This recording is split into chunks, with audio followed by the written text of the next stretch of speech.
So our next speaker is the former Executive Vice President of Young Americans for Liberty.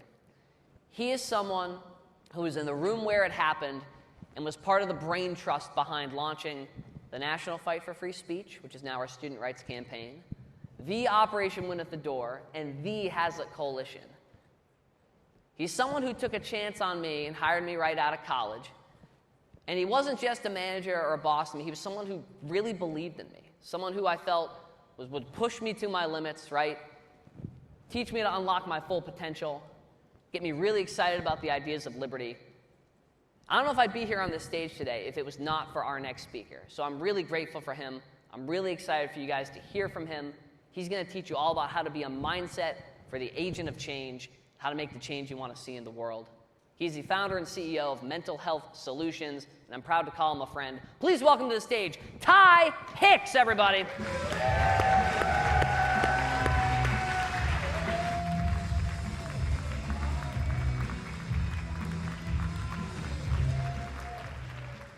Hey everybody, welcome. It has been a long time since I've been on the stage, but I'm so happy to see you guys' faces. So blessed to be here. Thank you for the invitation. Bye, Yal. It's really a blast from the past to be back with you guys. So I'm really excited to dive in today. Got a question for every single one of you to get started. And that is, how many of you would say that you're here because you really want to make a positive change on the world? If you would say that that's you, go ahead and raise your hand and say, that's me. All right, fantastic. Well, I think you're in the right place then. And if you're here, it's because you haven't yet made the full change in the world that you really want to as well. How many of you would agree with that? You haven't quite made the level of change you want to. Fantastic. Thanks, buddy. So my goal today is to help you close that gap, to help you make the deepest impact in the world that you possibly can, and to make sure that you do it now. And to do that, what we have to do is we have to identify and get rid of what's in your way. And believe me, there is something in your way. It's just not what you think it is. I've discovered, I believe, that there is a common thread behind all movements of social impact, both large and small. That formula has become clear to me first through my own individual experience as an activist, second, by witnessing and helping mentor the tens of thousands of activists that were part of this organization while I was helping lead it. I got to see firsthand while doing so what the common thread was that made the incredibly effective activists different from those that talked a big game but didn't have much to show for it. And third, I've been an adamant student of social movements and change, political and social change, for years. I've been deeply fascinated with what truly creates deep and lasting change, why some movements make history, others just make noise, and plenty make almost nothing at all. Now, since leaving Yale, I've worked in the world of mental health and behavioral change, and with the help of my current team, I coach people who have had major blockages mentally and emotionally, helping people dramatically reduce or overcome anxiety, depression, break bad habits, and form lasting, healthy ones. And my current team and I have been blessed to have prevented dozens of people's suicides by helping them recover from these very serious mental health issues, as well as breaking generational cycles of abuse, alcoholism, drug addiction, and trauma. Thank you. Thank you. I appreciate that. And through this work, I've gotten an even more enriched understanding of what gets in people's way of changing and what ingredients are necessary for us as individuals to make major changes that last. Helping individuals and groups of people change their old limiting patterns for the greater good has been my entire life's work and my deepest fascination. And I believe that the process of making lasting changes in the world can be distilled to a simple set of principles that anyone can replicate, no matter whether it is on your campus, in your state's legislature, or even on a more global scale. But to change the world, we must first learn to change ourselves. And what I was most hungry to know when I was sitting in your seat was, how does one actually make change in the world that lasts? And how can I maximize my own unique contribution to making the world a better, freer place? So, if our goal is to change the world, we have to start with the question, how does the world actually change?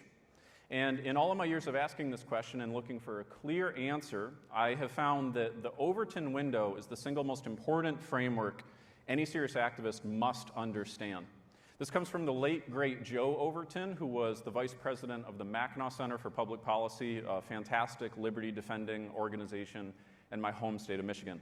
And the great insight of Joe Overton was that at any given moment in time, there exists a window of available options for public policies to exist in. So if we take education policy, for example, there is a wide spectrum of potential laws, potential policies. We can imagine on one extreme of the spectrum of potential laws, there are policies that create a completely free society approach to education. So in this scenario, there is no government involvement in education. It is a totally free market. Parents are able to choose what education they want for their children in a diverse marketplace of options. Now, on the other side of the spectrum, we could imagine the most extreme scenario of no freedom in education whatsoever, something akin to the schools of North Korea, where the only curriculum taught is content generated by the state.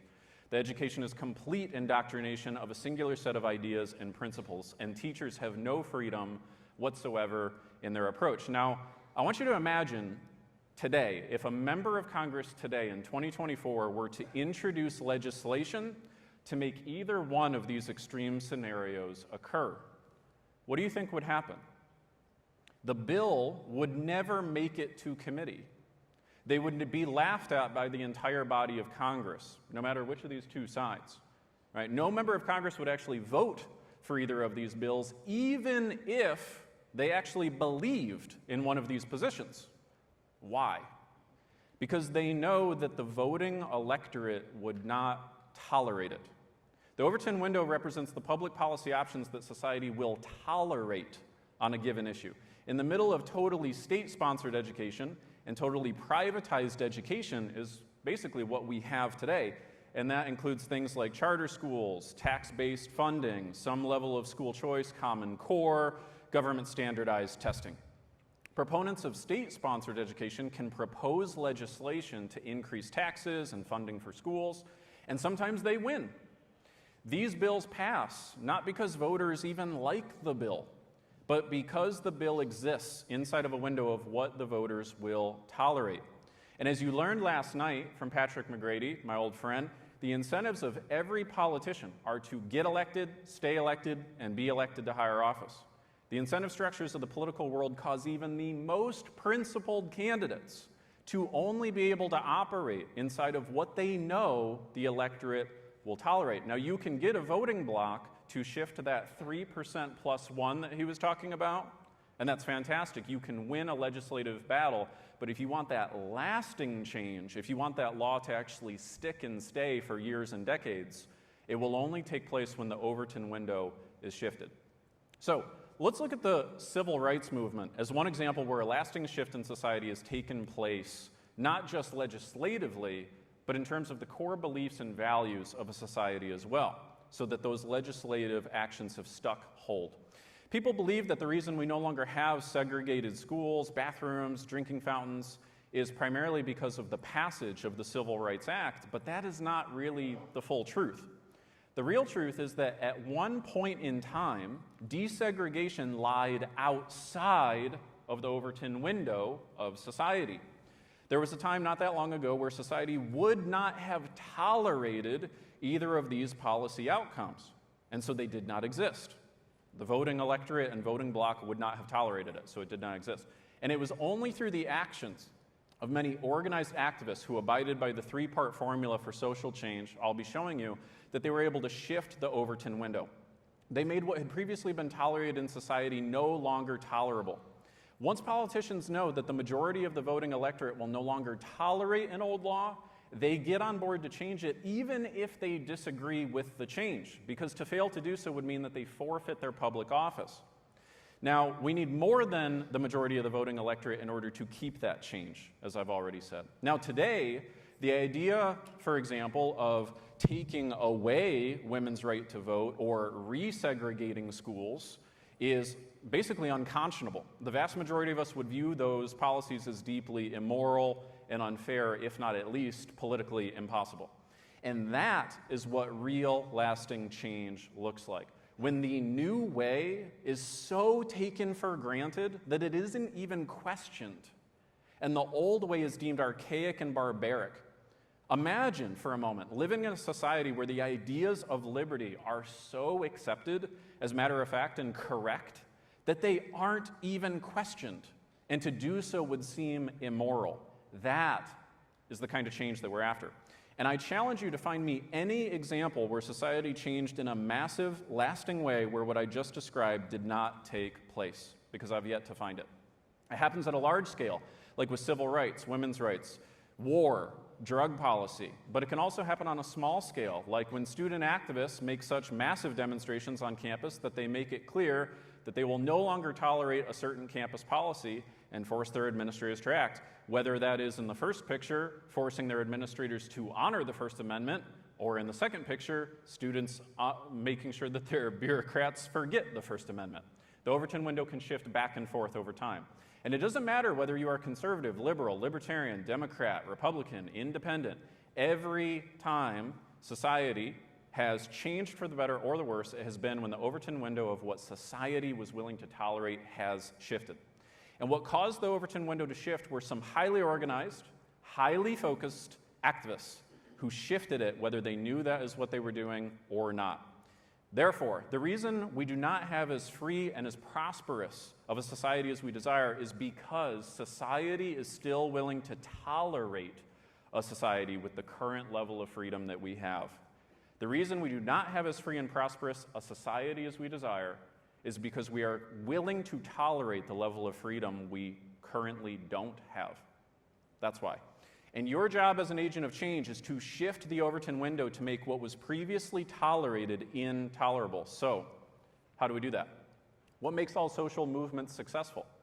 Well, I would like to, if I may, humbly submit to you that I believe there are three characteristics that all agents of change, individual agents of change, have had that have led to successful social movements over time. The very first is a clear, compelling vision of an alternative future.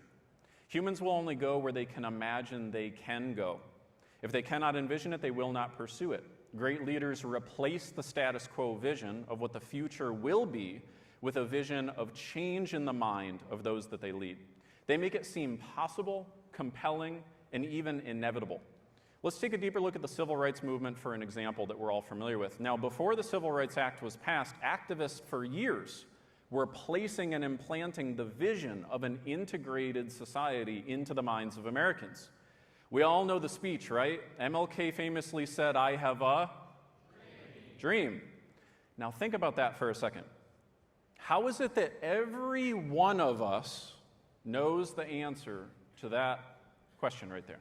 The fact that we all intuitively know the answer to that is a signal of how deep those social changes were in affecting Americans' values to this day. And the reason why that phrase is so deeply rooted in the American psyche is because MLK didn't just say, "I have a dream of a desegregated society." He didn't just talk about the legislation he wanted. He didn't speak to people's minds, but to their hearts.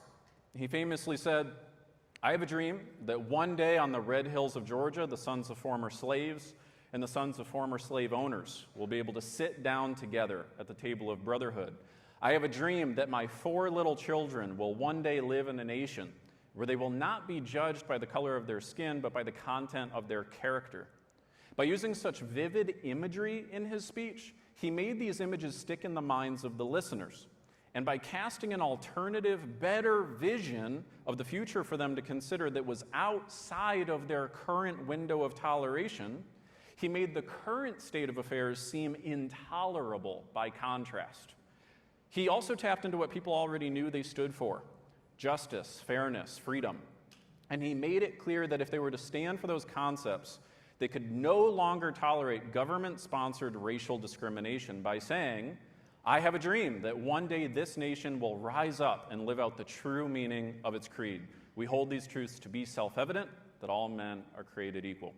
He did what all great leaders, influencers, and activists do. He entered people's existing way of looking at the world. He casted a new vision of a better future that was possible, and he shifted their priorities and behaviors by helping them see that to truly honor their pre-existing values, they must take action to make this new vision a reality. People never want to be inconsistent in what they believe. So showing them how endorsing the new way is the only way to be consistent with what they already believe in is one of the most powerful ways to build a movement, and a skill that we advocates of liberty need to be refining much more. No matter their specific strategy, activists of all causes must take the idea they are advocating for and move it from the stage of being laughed out of the room to being accepted as self-evident. And every instance of deep and lasting social change has occurred first by planting a vivid, compelling vision of how it could and must be in the collective consciousness of a society, or at least the majority of that society. The clearer the vision, the better. Human beings do not move forward towards ambiguous goals. And the more personal the vision is to the listener, the better as well. When MLK spoke of his children walking hand in hand with white children, he made all people think about their own children no longer being discriminated against or being unable to befriend someone because of their skin color. It is unfortunately true that human beings tend to only act out of their own self-interest, and until you show them the pain that will occur by them not participating in the change, they will avoid doing so. It has been said that the death of a single person is a tragedy, while the death of 1,000 is a statistic. Real-world stories of individuals and their pain will always seep deeper into the psyche than statistics and logic and spur more action because we put ourselves into the shoes of the person being oppressed in the story. This is something, by the way, that some political groups other than our own have understood far better than us and have used it to shift the Overton window in their favor many, many times. Now, MLK's example of casting a vision is a good one, but it may appear larger than life to you, but I guarantee you that you have already done something akin to this in your own personal arena of social change. You have had to cast a vision to others of how it could and must be, and to make that vision clear, compelling, and seem self-evident. I remember an important moment in YAL's history that I believe was in 2018, and up until that year, we had grown our annual budget by about 10 to 20%, as most nonprofits do. That was the previous status quo. And the whole fundraising team and I sat around in our annual strategy meeting to set our new annual goals, and everyone was throwing out what they thought to be reasonable goals of a similar caliber, 10 to 20%. And then I said something they thought was crazy. What if we doubled our budget this year? And most everyone was confused. Most everyone looked at me a little strangely. They thought I was thinking kind of pie in the sky, like just, whimsical, motivational. And I argued passionately for about 10 minutes that if we only focused on a 10 to 20% increase, that is all we would ever have a hope of getting. But that if we made the goal a 2x increase, then it might actually be possible if we shot for it. And I advocated that if we were to only ask ourselves, how can we do better than last year, that is all we would get. But if we were to ask ourselves, how can we double what we did last year, then our mind would supply us with new answers. Just a little over 12 months later from that meeting, we had successfully done what was previously thought impossible. And we had doubled our budget from about $3.1 million to $6.2 million in just about 12 months. Thank you. And that was something almost unheard of in the nonprofit world to this day. At every point in my activism journey I shared with you, I've realized that one key thing that made my teams and I successful was that I was always getting them to buy into a grander vision than had ever been achieved before. I was making it clear to them that it was not only possible, but inevitable if we just followed a simple plan. It is your job as a leader to make sure that people feel a sense of certainty that a new vision of the future is not just better, but is actually possible. Let me show you what I mean with a simple exercise. I need you guys to follow a couple instructions to a T and very quickly, because I don't have a lot of time. Is that okay? Can you guys do that for me? Yeah. All right, everybody stand up, please. Stand up quickly. All right, let me show you what I mean. All right, everybody take your hands out in front of you. I want you to plant your feet. Do not move your feet. Plant your feet shoulder width apart. Don't move your feet. Have your hands together like this with your fingers pointing kind of up towards the ceiling like that. All right? Now what I want you to do with your feet planted, don't move your feet, is turn, turn, turn. Turn as far as you can turn. Let's say to the right, to the right, so we don't hit our neighbors. Everyone turn to the right and go as far as you can possibly go until you can't go any farther, and then notice at the point where you can't reach any further, okay? All right, now come back to center. Keep your feet right where they were. Now close your eyes for a second. Okay, now with your eyes closed, I want you to imagine doing the exact same exercise. Don't do it, but imagine doing it. And imagine you go farther. You go so much farther. You're able to reach so much farther, and it's easy. All right? Everyone kind of visualize that? Imagine that? Great. Now everybody put your hands up one more time towards the ceiling. One more time. Feet planted. Go ahead, turn to the right as far as you can possibly turn. Turn, turn, turn, turn, turn. How many of you guys got farther the second time? Raise your hand. Say aye. Aye. All right. Fantastic. Take a seat. Pretty interesting, right? Yeah, wasn't meant to be a political pun. By creating a new vision in your mind and in the minds of others of how it could and should be, you quite literally change what you can and will achieve. Think about that. The first time you put in effort, you only got so far. The second time around, the only thing that was different was you had a different vision of what was possible, and you went farther. By creating a new vision in your mind and in the minds of others of how it could and should be, you quite literally change what you can and will achieve. It is a law of the human psyche. Without the vision being clear and believable and compelling, people will not take action to make it so. And in a way, leadership is nothing more than the transference of certainty in a vision from one person to another. Whether you are a single activist convincing a single voter to show up to the polls, or you are a liberty legislator convincing another official to vote for the right bill, or you are a leader of an organization convincing your team of a new outcome being possible, or whether you are a national leader shifting the vision of an entire nation, the process is the same. So if having a clear and compelling vision is the first key to making successful change, what is the second? I believe that the second essential ingredient for making lasting social change that all successful agents of change have is that they are driven by a deep compassion for humanity rather than selfish desires. You might be skeptical on this one, but people only pay attention to what you have to say if they can tell that you are truly looking out for their best interest. In the world of influence, leadership, and social change, motive does matter. Can you recall a time when someone was trying to get you to do something that you didn't want to do, and you could tell that the reason they were really doing it was for their own benefit and not yours? How inclined were you to actually comply with that person? Chances are you felt repulsed, even if you initially wanted to do the thing that they asked you to.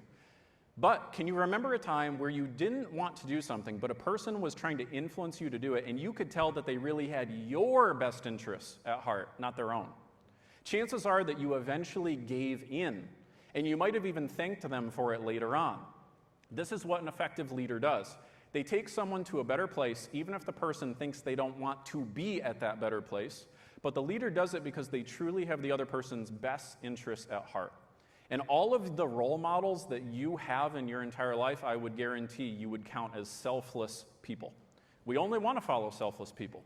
And most compelling messages for social change are ones of compassion and inclusion. Now, to be clear, I'm talking about real, genuine, heartfelt compassion for all human beings, not wokeness, where we are more concerned with appearing compassionate for the sake of our egos.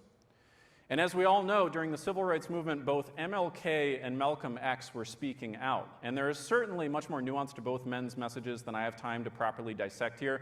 But you'll forgive me paraphrasing history a little bit.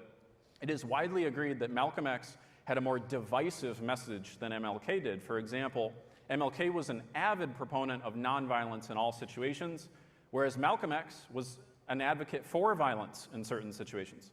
MLK was an avid proponent of desegregation, whereas Malcolm X advocated the complete separation of African Americans from whites. And as a result of these differences in messages, the impact that both men had on society was different. The opportunities to advance change that they both had were different. For example, MLK frequently met with President Johnson and was invited to do so about the progression of the civil rights movement, whereas President Johnson didn't want to have much to do with Malcolm X. Lyndon Johnson stated he wanted MLK to be the one spearheading the civil rights movement, not Malcolm X. It is widely regarded that MLK helped change more hearts and minds through his more peaceful and compassionate message. One moment that was pivotal in the shaping of MLK's world, making him a compassionate person by his worldview, was when he was a child and he befriended a white boy that lived near him. And once those white boys' parents learned about the relationship, they forbid their child from speaking to MLK again. And he was filled with rage, he states in his autobiography. But his parents counseled him that he should love white people as his own brothers and sisters, that he could be adamantly opposed to the policies of the day and the attitudes of the time, but that he must have deep compassion for the person underneath those attitudes. The most impactful global leaders whose impact lives on for decades or centuries, not just a single election cycle, fueled their daily activism with a deep, unconditional compassion for human beings. From Gandhi to Nelson Mandela to George Washington, the more selfless and compassionate the leader was, the more supporters they gained and the larger of an influence they had. Those who seek to build barriers will never make as large of an impact in the world as those who seek to build bridges, I believe. Those who lead with hate will always turn away those who might otherwise join our cause. And those who lead with a true intention to uplift and serve will always be more attractive and gain a deeper followership. Now, on to the third and most important ingredient for lasting change of any kind. As we have said, if it is true that society will get the public policies that it is willing to tolerate, not the policies it wants, then someone who changes the world must shift the Overton window of what society tolerates. The good news is that society is simply a collection of individuals, and individuals can be led to changing what they are willing to tolerate. These days, instead of helping break through political barriers to achieve legislative freedom, I now help people to break through mental barriers to achieve what I believe is emotional freedom. And to get help, I get to help people every day go from being stuck to being unstuck in whatever form that means for them. And you all can relate to this experience of being stuck. You know what I'm talking about? You know when you know you should be doing something, but you're not doing it, otherwise known as shoulding all over yourself? Right? For some people, it shows up as self-sabotage. Others have a pattern of making excuses, blaming their lack of change on something or someone else to avoid taking responsibility. For some people, their pattern revolves around trying a lot, which means putting in effort until it becomes too uncomfortable and then stopping. Trying to quit smoking or trying to lose weight or trying to break off an unhealthy relationship, but failing to get the outcome. For many of you, it is probably simply that you want to be doing more for the cause that you believe in than you actually are. You know you should be getting more signups, making more calls, knocking more doors, raising more money, or whatever way it is that you've decided to change the world, but why aren't you? I won't ask for a show of hands, but I want you to truly ask yourself this question in your mind for a moment. Are you truly doing as much for the cause you believe in as you want to be? Are you making the level of impact on the world that you want to be? There's no shame, by the way, in answering no. I'm not here to judge you. But it is important for you to be honest with yourself. For most of you, I would imagine that the answer is no. And we have to ask ourselves, why is that? If a piece of your heart is wanting to be making a deeper impact than you are, if you're telling yourself you should be, but you're not, why aren't you? And I have a humble suggestion for you as to why this is, but first I'd like to ask your permission to share it with you because it's not always comfortable to hear. And my deepest intention is to share with you what will really serve you, not just what will please you to hear. So I want to ask, is it okay if I am real with you for a second? Would that be okay? Yes or no? Yeah. Thank you very much. My suggestion is to you that in all of my experience studying activists and human behavior, the answer as to why you are not making the impact that you really want to is not a lack of money, a lack of support, a lack of team members, a lack of a list, a lack of any other type of resource, because these are the common answers that come up when I ask people this question or that may have come up in your own mind. While I was at Yale full-time as a staff member, I heard things all the time like, "You don't understand, Ty, my campus is incredibly biased." Or, "We just have a really, really difficult state to gain support in." I would hear stuff like this all the time. And now today, with my coaching clients, I hear everything from, "I don't have the time, I don't have the energy, my family won't support me on this," and more.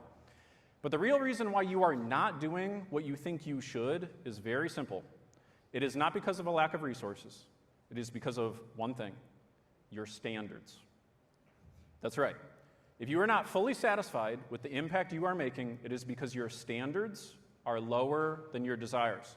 In fact, if there is anything in your life that you are unsatisfied with, it is because your standards are lower than your desires.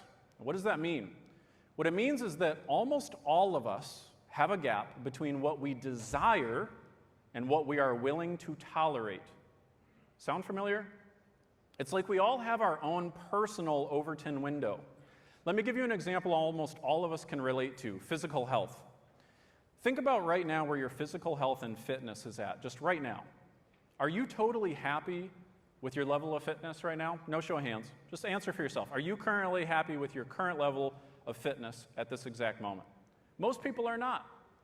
Most people do not have the level of fitness that they want, but everyone has the level of fitness that they tolerate.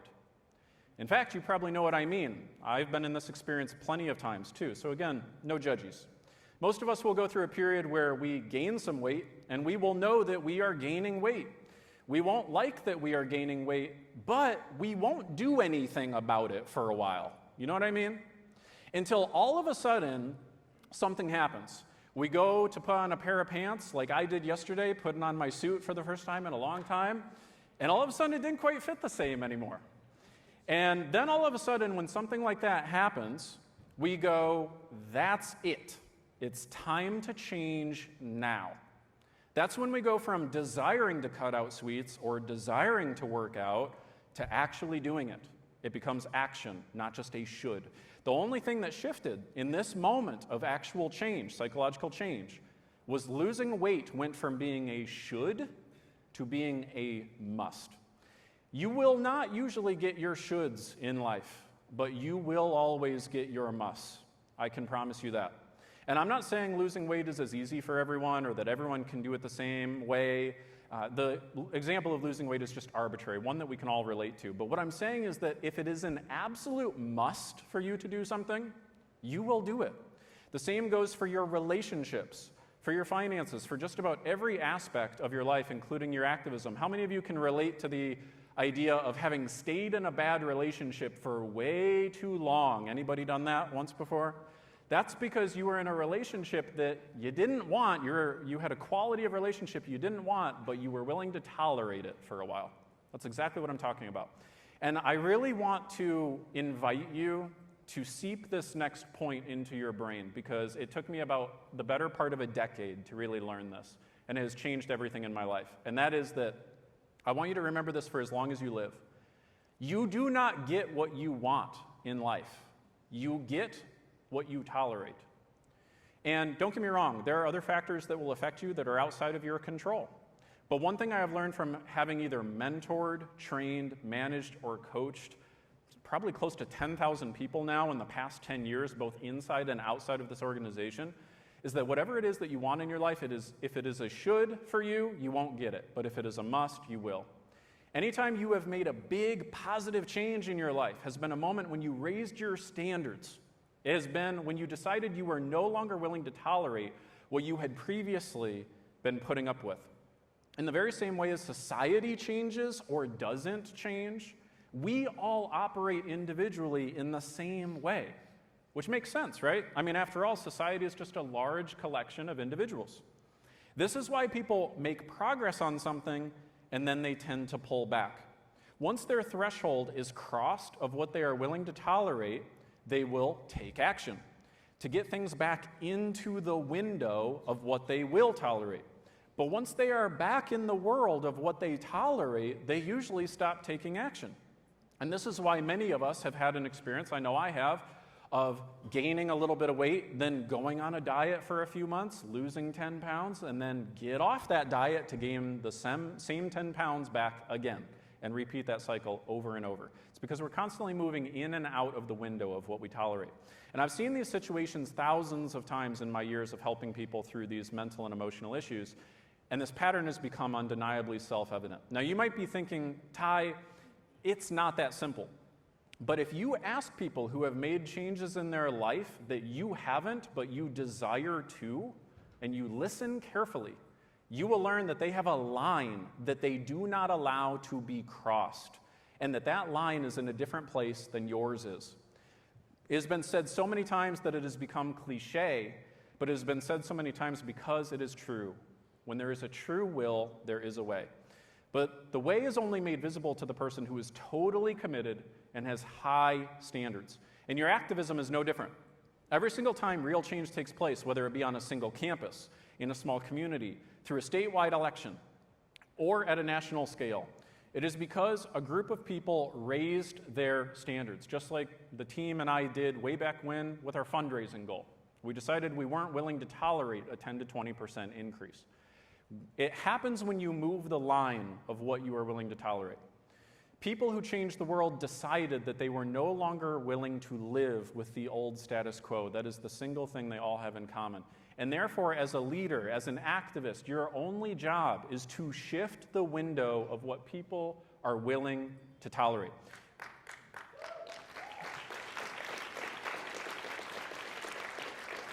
Thank you. Yes, you need to be able to shift what people are willing to tolerate, firstly, from a public policy standpoint. That is true. But even more importantly, you must help them shift what level of contribution they are willing to tolerate in themselves. And if you are going to lead other people, you must first become incredibly skillful and well-practiced at leading yourself. Because you cannot bring someone into a place that you have not already been. No one wants to follow a leader without integrity in their message. Quite truly, a leader is nothing more than the person in a group who has the most compelling vision, the most compassion for the others in that group, and who has the highest standards out of anyone in that group. That's all a leader is. Those three qualities right there. Bigger and bigger opportunities for impact are offered to people who embody these three principles consistently. You, and only you, get to write your own ticket by deciding what you are willing to tolerate in terms of your contributions to the cause. So, do not waste a second of time blaming anyone or anything else, which just gives your power away, and it forces you to believe that you have fewer options to get the outcome that you want.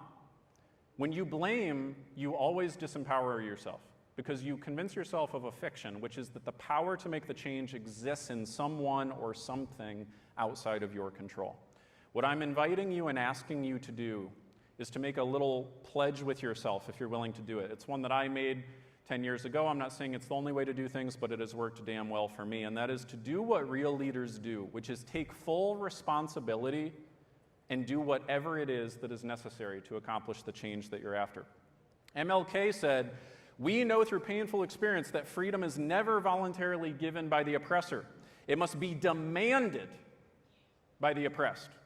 He was unwilling to tolerate the old status quo, and he made others realize that they shouldn't either. So did you come here to YALCON to truly learn how to change the world?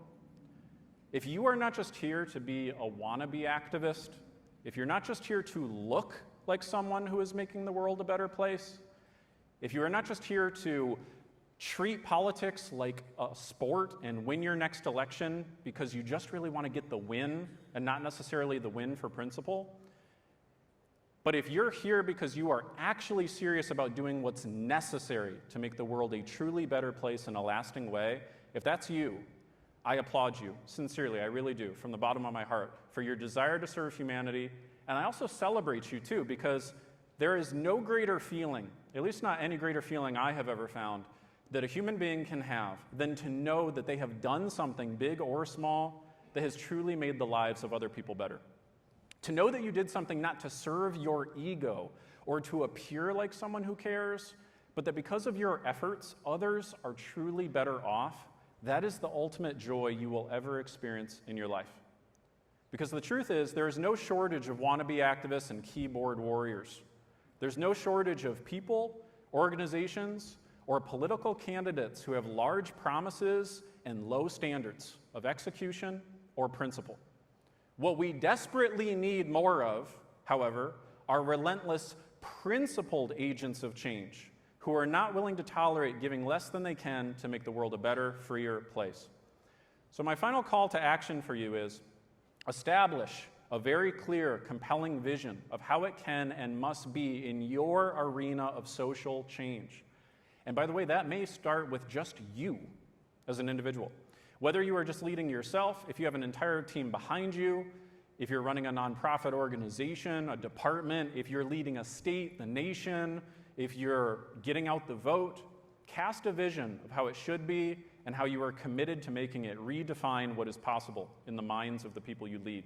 Second, fuel your every action as an activist with a deep compassion for all people. This is what will make you magnetic as a leader. Make sure that as you build, you are doing it not to serve your ego, not to oppose and prove your superiority over another group politically, just to fuel your ego, but make sure that everything you do is in service to creating a better world for all people. Activists who lead from hate at best can win a single election. Activists who lead with compassion for humanity on the whole can win the hearts and minds of generations. And third and finally, raise your standards. And do not tolerate less than you can give. Do not speak to yourself about your desired contributions to your cause in terms of shoulds or what you will try to do. I mean this quite practically and specifically. Remove those two words from your vocabulary, truly, and replace them with I must and I will. Hold your teams to high standards as well. So long as you are doing so from a compassionate place that serves their ultimate interests, they will stick with you. I have made the mistake plenty of times of seeking to raise standards and cast a bigger vision, but not doing so from an empathetic, compassionate place, and that causes problems. And as you encounter roadblocks, don't make excuses and get lazy. It's on you as the leader to carve a new path. There may be rocks on the trail in front of you, but those are just what you must climb on to reach the goal. Now, I want to conclude with a quote from my favorite film of all time, a quote that I come back to time and time again when I am doubting how much of a difference I can truly make in the face of such massive challenges in the world, and when I need a reminder of what I am on this planet to do. I hope it can serve you in a similar way, and it goes like this. Are you a dreamer? I haven't seen too many around lately. Things have been tough lately for dreamers. They say dreaming's dead, that no one does it anymore. It's not dead. It's just been forgotten, removed from our language. No one teaches it, so no one knows it exists. The dreamer is banished to obscurity. Well, I'm trying to change all that, and I hope you are too, by dreaming every day, dreaming with our hands and dreaming with our minds. Our planet is facing the greatest problems it has ever faced, ever. So whatever you do, don't be bored. This is absolutely the most exciting time we could have possibly hoped to be alive, and things are just starting. Thank you all.